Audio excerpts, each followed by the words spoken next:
Welcome to the second and concluding segment of Development Focus with Jide Ojo on ITV. Today, September 22, 2021. We just finished discussion on social works with Ololade Ogunubi, and I do hope you will encourage that young lady by rendering support to her to be able to reach the outreach environment for you. It's a charity work that is good to do and to engage in.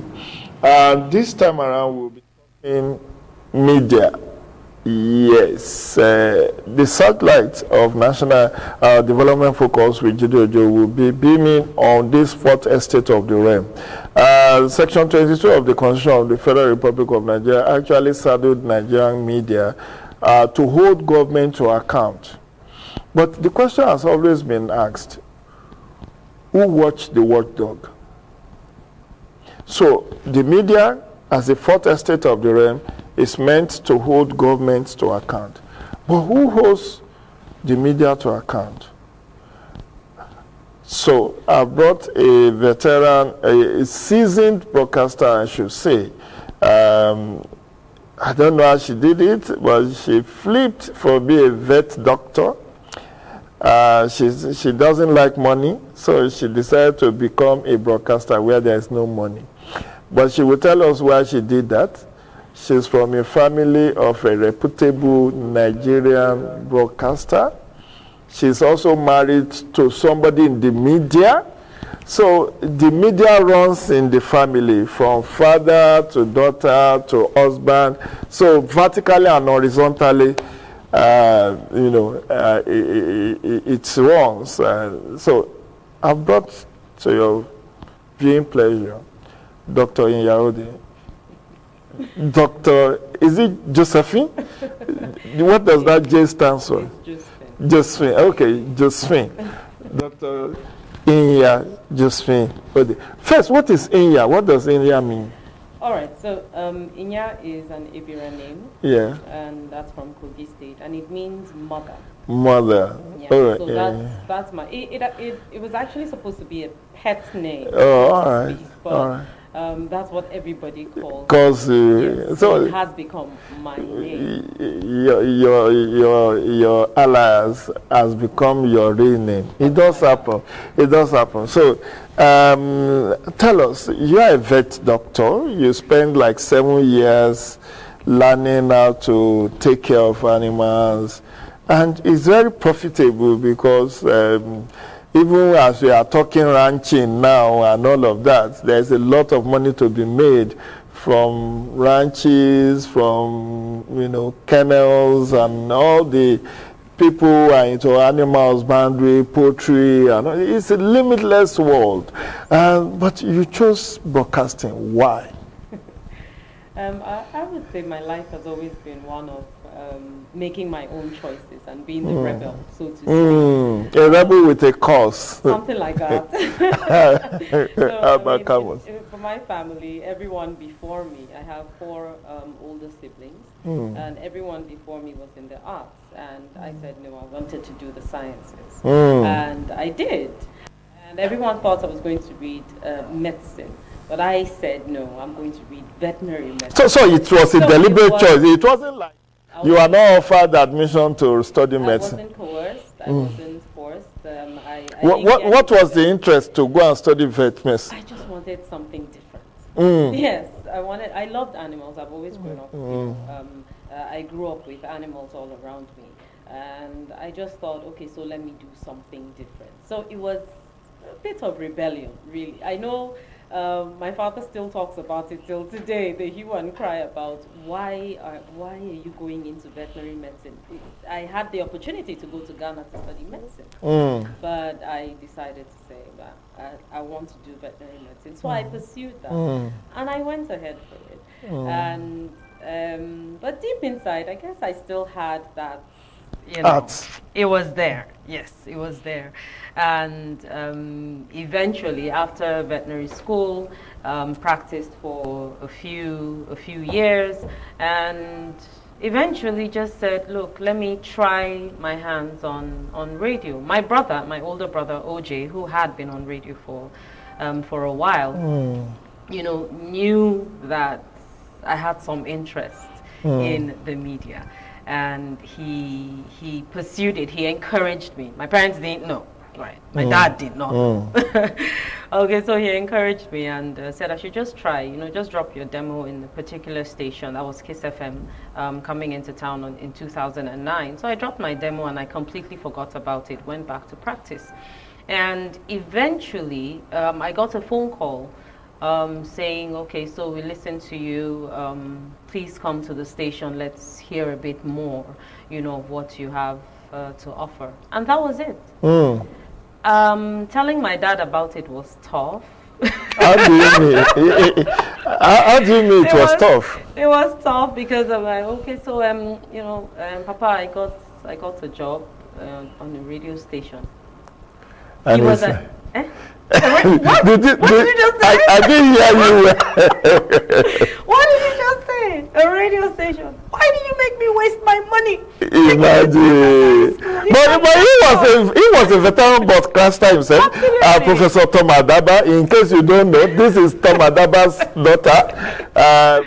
Tom Adaba is an household name in the broadcast industry in Nigeria, a pacesetter of many areas, you know, the first DG of Nigeria Broadcasting Commission, the principal of Nigerian Television Authority College in Jos. Yeah. So, you know, academic of repute, people who sleep, dream about broadcasting, about journalism. So, I mean, so you can imagine his response. He thought you wasted the resources. In fact, till today, sometimes he just mentions it. I'm like, look, Papa, we're gone. We've gone beyond that. Leave it where it is. Yeah. You know, but that was it. I guess it was just the passion. For me, I view broadcasting and particularly radio, which is, you know, my first love, not as a job or, you know, just something to do, but I actually see it as a ministry, a way for me to help someone with the words I say, or, you know, something that we talk about, the discussions we have and all of that. That's how I view my work on radio. And truly, I guess it's born out of passion, because I went into it not with, you know, you go through communication school, you do mass comm, you do all of that. I didn't go through all of that, you know, but still, I was able to deliver and do my job. You did deliver. So, our path has crossed for over many years now. So let's cut to the chase. Yeah. You've been in broadcasting for over a decade. I know you are on a sabbatical now. Maybe you should, before we go to the media, let's talk about Luxterra, you know, your crossover, or your sabbatical last year. Going to, so what's that? Is that another rebellion? No, not at all. So how did you cross over to? But I guess it's just a way, really, of also advancing development and advancing the humanitarian side of me, going into Luxterra Leadership Foundation. And the project I coordinate, which is the Network and Advocacy Group, is one that is geared towards, in a summary, a better Nigeria, and making people see that they have roles to play in actually making Nigeria better. That's the point. So if we all played our roles, from the leaders to the led, every single one of us, if we played our roles and played our roles conscientiously, we would see the Nigeria of our dreams. We all want a better Nigeria. But then if we don't work towards it, if we do not put in, you know, all the work, then that better Nigeria, we can pray from here to there, but it will not come to pass. So you've been in Luxterra for like about a year now. I mean, it started in December. Oh, December. Okay, so about 9 months. Yes. So what impact has that made for you? We've had quite a number of engagements with various, you know, groups of people. Presently, we're actually having a training with some community. I know I had to pull you out of this training to some community stakeholders. We've interacted with the media. We've interacted with the NYSC. We've interacted with people at various levels to just put out that message on recalling our citizenship, recalling our who we are as Nigerians, our common humanity, bringing that to the fore to say, yes, there's so many things around us that just seem to, put us on different sides, but there's something that binds us together. Some may say, Nigeria is gone, we've lost faith, we've lost hope, but we're trying to rekindle that hope. And we've seen that happen over and over and over again. Yesterday, we started our engagements with our community stakeholders. And, on the way back to the hotel where they are, there was an incident where a mobile policeman, who was an escort to a particular executive, broke their windscreen. Wow. Yes, broke the windscreen of the bus they were in. And that was quite unfortunate. But we saw these people, 30 of them, standing together to say no against the injustice that had been done.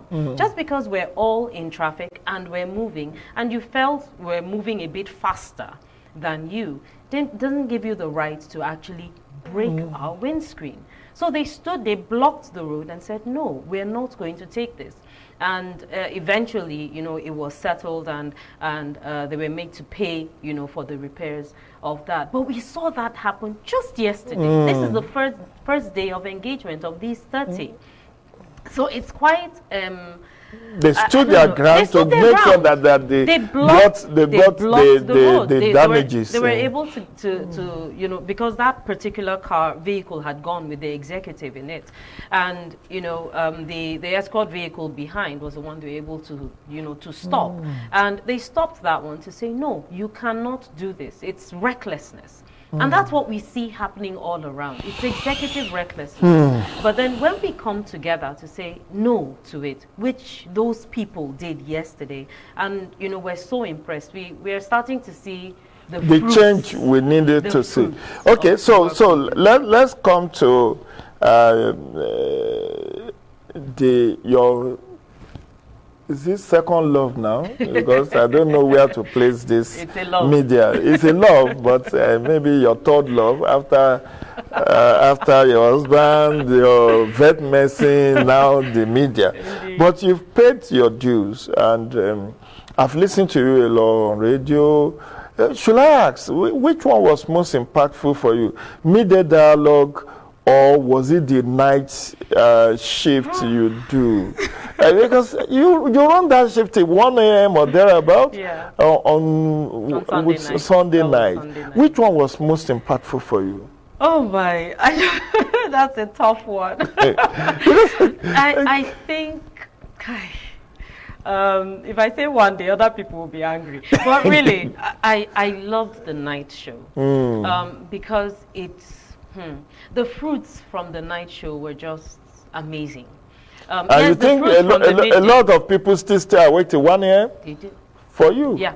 Yeah, they do. They do. Yeah. Anyway, we do. Yes. Okay, so you're one of them. Anyway, let me not put you on the spot so that you don't lose your followership. Because since I told people that I'm bringing you, a lot of people they have shown so much excitement, and I know they are watching. Yeah. But I deliberately, I don't want to go directly to the issue under discourse, which is, I know a lot of journalists are sitting and poisoned. Yeah, let's see what she will say about her. What will she say? She will say it. I know her enough that she will say it. Because I deliberately choose you to come and discuss this. We in the media, we play the ostrich. The rot of the society, we mirror it. But we hardly talk about our own. We make it look like we are the saints, they are the sinners. So you can color politicians bad, color me bad. I think there's a group that color me bad. So we can color the politicians, call them unprintable names on our pages of newspaper, on our shows on radio and TV. But we have failed signally to look inward as to how rotten our own sector is. So what's your take on this? The media spectrum, the media sector. What will you have to say about that sector? I think, There's so many dimensions and so many ways to look at it. Why is the Nigerian media the way it is? Because we should be a lot better than we are right now. Exactly. Some have said it's ownership. Some have said it's welfare. Some have said, we're just not, doing the things that we're supposed to do. Well, all of them are right in one way or the other. But I think, for me, basically, is who takes care of the Nigerian journalist? How well is that person taken care of? Let's pause a bit. Yeah. Let's first do an overview. Some people will say Nigerian media is one of the most vibrant in Africa. Right. Yes, we have challenges, but we have been able to deliver that there will be no Fourth Republic, no return to civil rule without the media. So those are positives. Yes. Do you agree with those submissions? Yes, I do. I do agree with them. And I believe that, with the work that the media puts in, bringing information to the people, bringing entertainment, bringing education these are the three legs of the media, bringing all these to the people. A lot of difference, a lot of change has actually happened. Rightly or wrongly so, there are two sides to the coin, in everything. Sure. There are a lot of positives, and people have actually looked at the media to say, yes, you have won in this aspect. But in other aspects, the people will say, no, you're not speaking for us. You're not representing us enough. You're not doing what you're supposed to do for we, the people, and then they just throw the media aside. But all in all, I think, and I would say I know, that as you have mentioned, sir, the media has been vibrant. The media is vibrant. Yes, there are issues. I mean, in every sector there are issues. And that's why I want us to calibrate it. Right. Let's look at the positives first. Right. We can count quite a number of positives. Yes. Changes that have taken place in this Fourth Republic possibly not have taken place without the media. Many of the whistleblowing stories that were done, even against corruption, exactly, will have been shrouded in secrecy, but for the media. Yeah. The investigative journalist who will go behind the scene. Let's look at the issue of certificate forgery of Salisu Buhari in 1999, House of Reps Speaker. It was the media that said, look, you are a fraud. You are a fraud. Because you are an impersonator, you did not have the result, you do not have the certificate, you are parading, you actually don't have more than school certificate, and you are not supposed to be on this speaker's seat. So the media played that whistleblowing role that led to the removal of Salisu Buhari as the Speaker of House of Reps. Okay, there have been several other instances like that, which you can recall, including even the issue of subsidy scam by Mr. Integrity, Farouk Lawal. It was the media that actually also brought it to limelight. A lot of wastages and wastefulness in the public service are actually brought to the fore by the media. So I think to an extent we should celebrate and should commend the media for this forthrightness in all of this. So I think we need to put that out there. To say, I mean, it's not all bad. It's not all bad. There have been great stories, lots of great stories. Great stories, breakthrough stories, investigative journalism triumphing, even those quite a number of things about insecurity. Many of these acts of abductions will never have been known but for the media. True. Look at how the media amplified the Bring Back Our Girls for many years. How many are they that gather at Fountain, Unity Fountain here in Abuja? But the story was trending all over the world because the media put it out there. Right.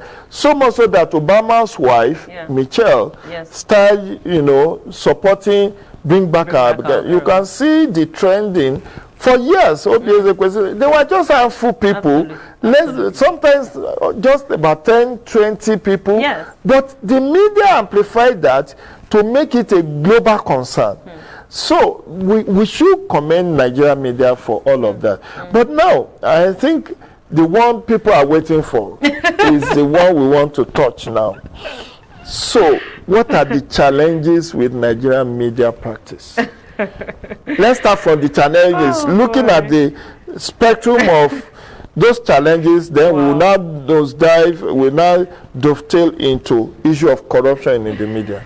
I think one major challenge before we get into the issue of corruption is the welfare of the journalist, which is key, because if one is not well taken care of, you can't expect productivity. You can't expect such a person to be productive. So while the journalist and the media practitioner knows his or her onions, they know what they want to do, they know what they're supposed to do, that now becomes a challenge. Okay, so how well am I taken care of? How am I insured?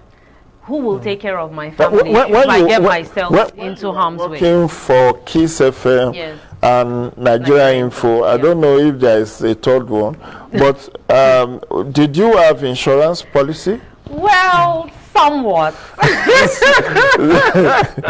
you?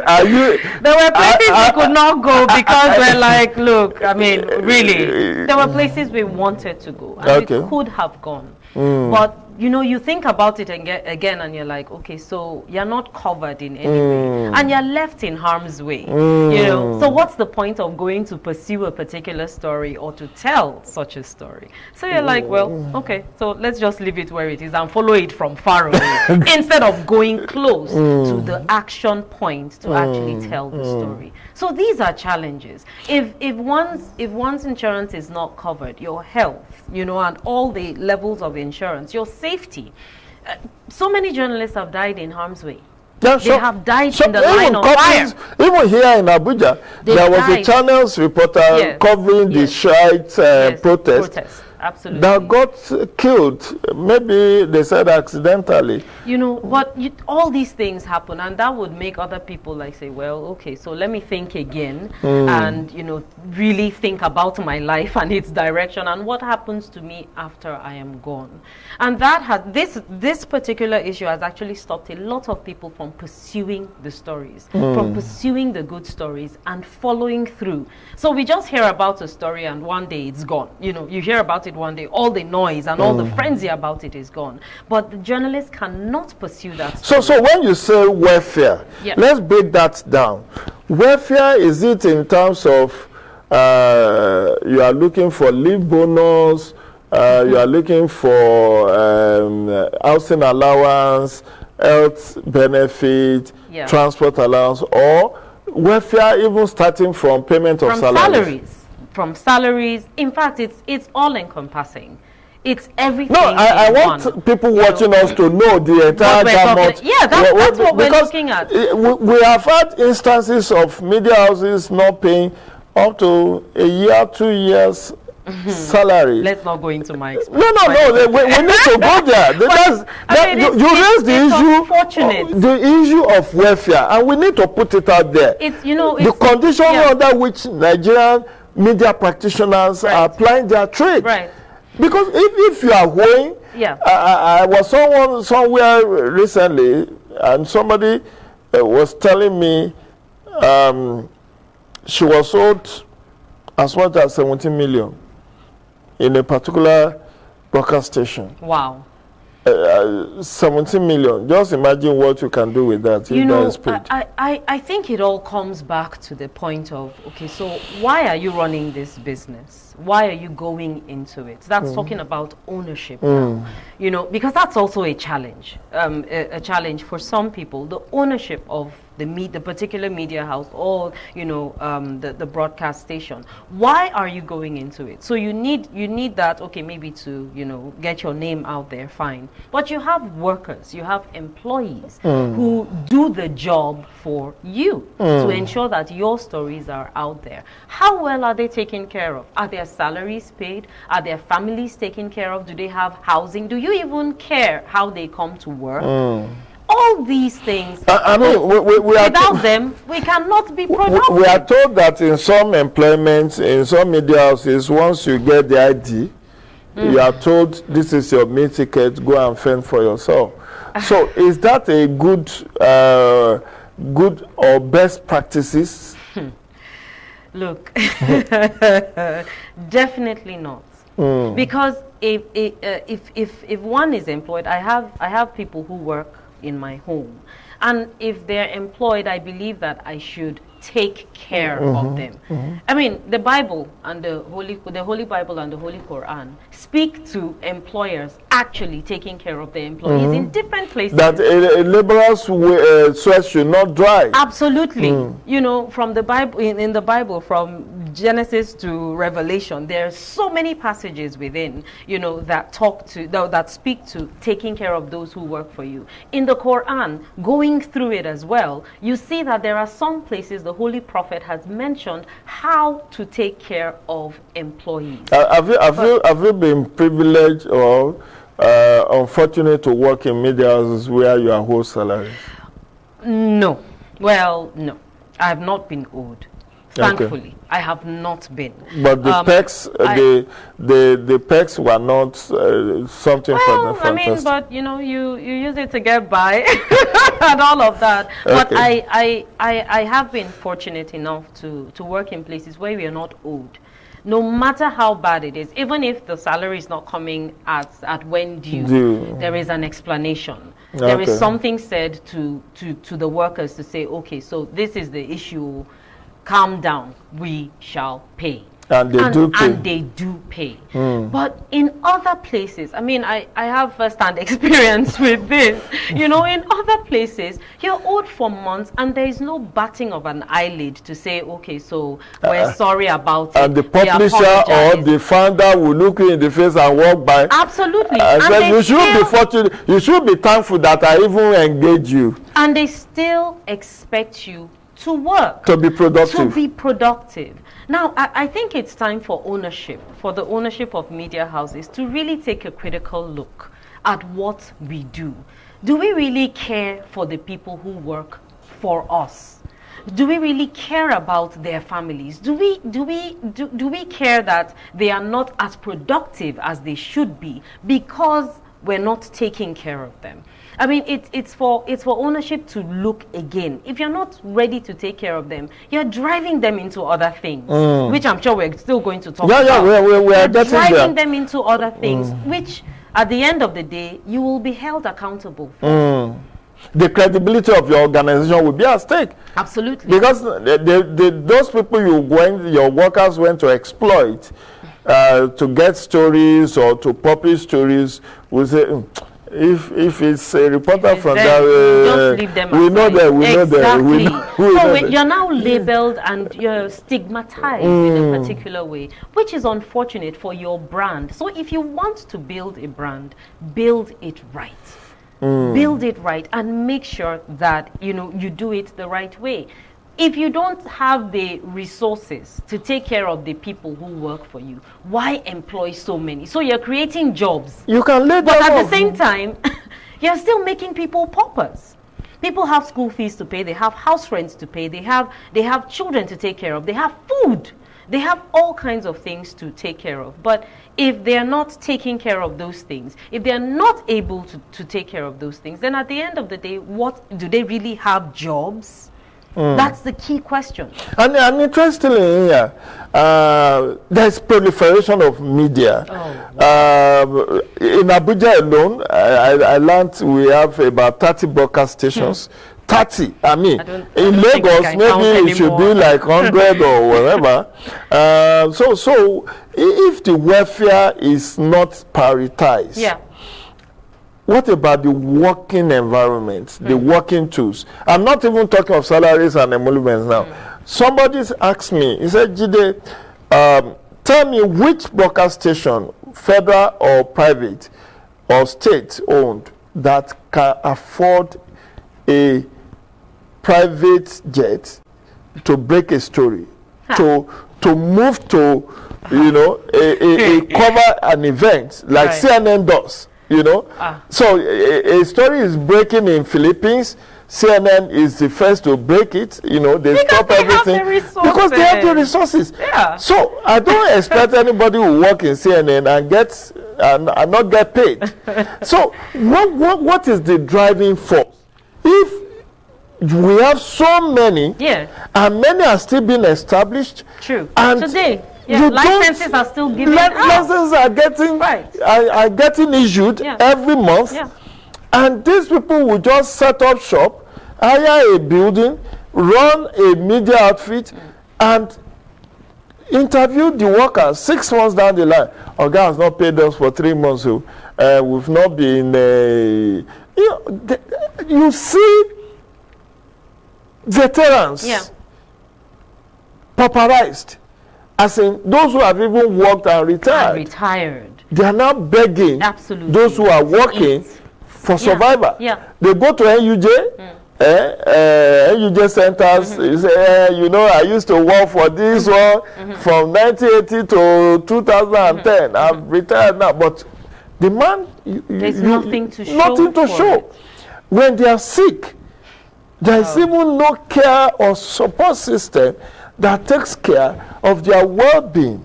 So how do you get the best out of this kind of system? You can never get the best out of this system. That's the bottom line, and that's the truth. The best can never be gotten because people will still be I mean, you would want to see people who have gone ahead of you and see how they're living and look up at them and look up to them and say, oh, okay, so this guy was able to make it in this industry and he's been able to do this and that and that and that for him or herself. But then when we look ahead and we're not very impressed with what we see, you begin to wonder, am I doing the right thing? Am I in the right job? Shouldn't I just find something somewhere else to do? And then that brain, you know, that all the resources, the intelligence and everything that should come into the media goes elsewhere. It goes to another thing entirely. So you're not even getting the best from those who should be, you know, who should be in the space. And it's a vicious cycle. It just keeps going round and round. And the sooner we all realize it, the sooner the owners realize, the sooner, you know, people on top realize that the journalist needs to be taken care of. The media practitioner needs to be cared for. It's basic care. And there's even this other angle. Those who work in government-owned media outfits are not faring any better. So a journalist who work with a federal or state radio will run like 24 hours, you know, will be at work for like 18 hours. You are not like civil servant, but you are paid like a civil servant. Is that fair? Is that fairness? Shouldn't there be special salary for those category of workers like producers, you know, presenters, correspondents, you know, reporters who work round the clock, who do not just work for 8 hours, but work round the clock to make sure that there is rich content for the media. Why are they still, and I'm talking specifically about government-owned newspaper, government-owned news media, where are they on civil service salary scale? I wish I could answer that. it's something you think about it, and it just doesn't. It just doesn't make any sense, because really there's so much anger already in the land. You know, people are going through all kinds of things and they're trying to get by. But then when you now bring the work troubles into it, it just becomes a whole gamut of anger all around. And if we can't quell that anger, any little spark, anything could just set the whole place ablaze. So, issue of corruption, we have laid it bare. We have said media is vibrant.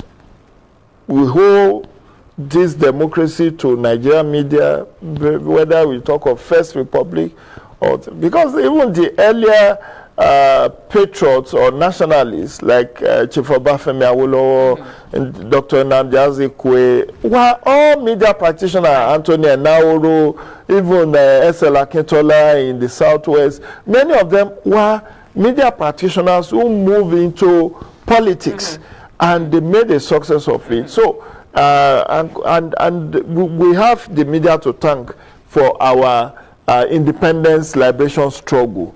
So we also owe it to the media that the return to civil rule was largely fought by the media and the labor unions. Yeah.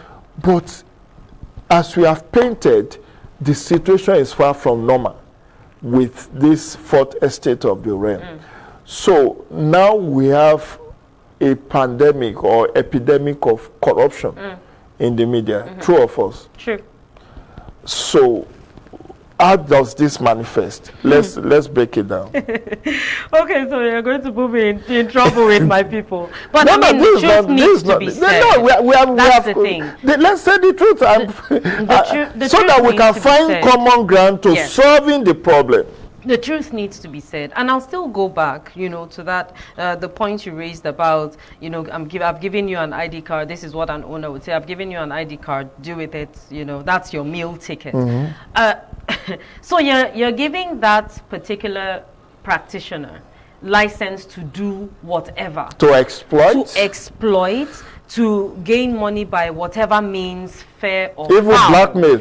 Whatever means fair or foul, you have given that person liberty to do so. Now, the person now looks at his or her situation and says, okay, so for me to take care of myself, for me to take care of my family, I must do so, and so. And the person goes into doing wrong things, exploiting people or blackmailing or doing whatever it is to ensure that the needs are met. Now, that is corruption. That is fueling corruption. And as an owner, you have just aided in fueling. And abetted. Yes. You have aided in fueling corrupt practices. So we're trying to, say, yes, corrupt. If we don't kill corruption, corruption will kill us. If, all the flowery statements we have about, about ending corruption in Nigeria. And I know it's one of the pillars that the administration has. Yes, this Buhari administration. Exactly. The administration has to solving Nigeria's problems. We need to solve the corruption issue. But the corruption issue in the media needs to be solved as well. It needs to be solved. I mean, that's what would push a practitioner to say, okay, so you go for an event, and if you don't get tipped for the event, at the event, you're not going to report the story. You won't file a report, or you won't file a wishy-washy report. Absolutely, that will just be, at the back somewhere, So people, organizations are now like, okay, so if we invite the media, we need to put something aside and ensure that our stories. Brown and white envelope. Whatever color it is. Sometimes maybe there is no envelope at all. There are accounts. Absolutely. But at the end of the day, what are we saying? I believe the point still goes back to what are the ground rules? What are the house rules we have? The ethics of media practice. Absolutely. And I know every station, every media house has its own house rules. I know some media practitioners, some media houses who do not collect any envelope. Right now. They don't. And they tell you how that we are not collect. Okay, you are doubting it. No, I'm not doubting. The way you're looking but at there are not many. They're not. They are not many. Of course not. No, they're not many. 1, 2, here or there. There are not many, but then they stand by that principle to say. But for them to stand by that principle, that means they're doing something right. Exactly. That's the point. So you must do something right to be able to stand your ground, to stand by a principle that says your workers, your employees are not going to collect any incentives. Invite them for programs, invite them for events, tell them to help propagate your story, and they go ahead with it without expecting anything in return. So for me, it boils down to ownership. What are the house rules? How are we keeping to the ethics of this profession? If we want the best from practitioners, then we should be ready to give the best. And if you cannot pay, can you close shop? It should be easy, I don't know. For me, it should be. But you see, another thing is, the workers are looking at the owners. The owners are in affluence. They're living large. That's the sad part. They're living large. The owners, the proprietors, the publishers, the founder. They are living large. They have private jets. Empires. They have private jets. And then you're keeping us like this. I think for media practitioners, if we're all in the same boat, and then we see that you might are struggling like us, we'll be fine. But then we can't understand that level of affluence with poverty. I mean, it's living side by side. 21st century slavery. We can't do that. And that's another thing that really hurts the journalist. That's another thing that really hurts media practitioners, to say, but we see you now. Yeah, and it's not like we're not making money. Abi? We have money. The people are in the accounts department. They know how much is coming in. There's money from coming advert placement, from sponsorship. So why is it not telling on our welfare? There's something fundamentally wrong. And if we don't get to the point of really criticizing, not criticizing, but critically looking at the golden rule, doing to others what you would have them do to you. The Bible says so. The Quran says so. Do to others what you'd have them do to you. If we don't look at that that portion and that rule to say, look, we must treat people right. We must be kind. We must care. These people are very pious in churches. They are leaders in Islam groups. They are title holders. Let's not go there. So no, we need to go there. Because you begin we need to go there here, because this is the crux of the matter why we are discussing this. I'm not trying to make anybody comfortable. Yeah. This is about survival of this country. If you we are talking of hate speech, we are talking of fake news. What motivates some of this? There's a motivation for it. There's a motivation. It just goes back to all the issues that we have talked about. The blackmails, the slanting stories in the media. So if you don't pay me something, you see something in the media. Yes. I'll use my platform to destroy you. To destroy you. So I mean, people are now wondering, okay, so what exactly am I supposed to do? Should I pay? Should I not do it? Should I do this? I mean, it's a chain of corruption. I belong to a civil society organization. Even for all the volunteer work I've done in the media, did you know that a couple of journalists came to me during my book launch and said, "Oh God, we don't they go." Oh God, we don't they go. Something for your boys. So we do one love. I said, one love. One love. I said, all the ones me have been doing for over 30 years. It's not one love. So I should still pay you for coming to cover my book launch. No. This is very disheartening. Yeah. Yes, it is. It is very disheartening, and we need to call a spade, because I think you said something about the golden rule. Yeah. What is the ethics of this profession? What is the role here? What's the role of regulators in all of this? How can we bring sanity into this sector? This is the fourth estate of the realm. When you choose executive, legislature, judiciary, you talk next about the media. Now we are going into election year next year. That is the cocoa season for journalists. You see all manner of slanting story. And let me tell you something, how this corruption also unfolds. You pay somebody, the electorals will say equal media coverage for all the candidates or parties. Yeah. Did you know that you can also receive bad coverage? Of course. It's a coverage, isn't it? Coverage. It's bad coverage. Yes. So some will get positive coverage, some will get bad coverage, depending on who is paying the bills. Absolutely. And that's corruption. You know, it just manifests in different ways. And as you've mentioned, you know, with the elections coming, I think it's a time to actually look and think again. Yes, some would say, well, I beg, just don't even talk about it. Just leave it where it is. I mean, we need to eat. We need to survive. We need to survive. 2023 is coming. But as you have said, churches and mosques are filled every Sunday, every Friday. These owners people of faith, you know, they go to their churches, they go to their mosques as owners, as practitioners, and all of that. But how exactly is that? Okay, so we go on Friday, so we go on Sunday. So what happens after church? What happens after the mosque? Now that's the real faith we should practice. Outside of those the real worship faith centers that we should practice. It's not in church that we're all holy and lifting up holy hands, or you know, in the mosque and bowing down to pray. That's not the practice of our religion or of our faith. It's outside. How do we treat other people? How do we handle other people? How do we care about anybody else apart from ourselves?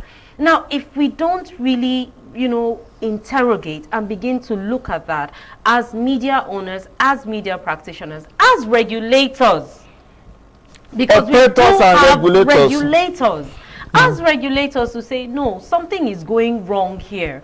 I mean, what for a regulator, I know, yes, the law is there and all of that, and everyone is guided by the law. But is there nothing that you can do to ensure that there is the welfare of the practitioners? The journalist unions, the Guild of Editors, the Nigerian Union of Journalists, aren't there something they can do? There's something that you can do to find out, okay, so we have unions, and you've just mentioned the unions, they're all over the place. They're members of Newspaper Proprietors Association of Nigeria, the Guild of Editors, the Nigerian Union of Journalists, the NAWOJ. There's so many all over the place. But how is it reflected in the welfare of that practitioner, of the journalist? I think there's just so much to do. There's so much to do. There's also so much that is expected. Yes, and we need to put in that the concerted effort to say, okay, so let's come together on this issue of welfare. The journalist is supposed to break the news. The journalist is supposed to, you know, share that information out there. But if that person is not taken care of, if that person is not catered to, and his needs not catered for, then, I mean, he's not going to do his best. He's not going to put in his best. There won't be any ethical... garbage in, garbage out. Okay, let's pause on that. You can join this discussion on 0809 987 1989. That's our studio line through which you can reach us. If you feel concerned enough about media practice in Nigeria, the issue of corruption in Nigeria media, that's what we've been trying to x-ray with a seasoned broadcaster, Dr. Inyaode. I'm not seasoned yet. I'm just learning. After 10 years, you are seasoned. If you put the seasoning in the soup, by now you should have melted I mean, you've put over 10 years. So you are a seasoned journalist. So if you feel concerned enough, or you want to share a story of what you have experienced, issue of corruption in the media, you can call us on 0809 987 1989.